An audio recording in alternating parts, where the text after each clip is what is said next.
અંકલેશ્વર ગડખોલ વિસ્તારમાં મકાનમાંથી ડ્રગ્સની mini factory ઝડપાઈ, ડીઆરઆઈની કાર્યવાહી।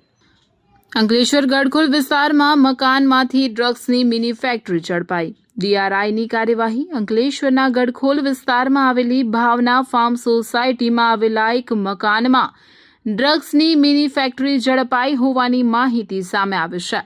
આ મામલે ડીઆરઆઈ દ્વારા દરોડો પાડી તપાસ અને કાયદેસરની કાર્યવાહી હાથ ધરવામાં આવી છે। મળતી માહિતી મુજબ દરોડા દરમિયાન 2 બ્રોમો 4 મેથાઈ પ્રોપિયોફિન નામનું રસાયણ જપ્ત કરવામાં આવ્યું છે। પ્રાથમિક તપાસમાં રસાયણનો ઉપયોગ એમડી, જેને સામાન્ય ભાષામાં મ્યાઉ મ્યાઉ તરીકે ઓળખવામાં આવે છે, તેના ઉત્પાદન માટેના રો મટીરિયલ તરીકે થતો હોવાની શંકા વ્યક્ત કરવામાં આવી રહી છે। ડીઆરઆઈની ટીમ સમગ્ર મામલે પુરાવા એકત્રિત કરી રહી છે અને જપ્ત કરાયેલા રસાયણની તપાસ સહિત અન્ય કાનૂની કાર્યવાહી ચાલુ છે। હાલ આ કેસમાં વધુ વિગતો અને સત્તાવાર નિવેદનની રાહ જોવામાં આવી રહી છે। તપાસ પૂર્ણ થયા બાદ જ સમગ્ર મામલાની હકીકતો સ્પષ્ટ થશે।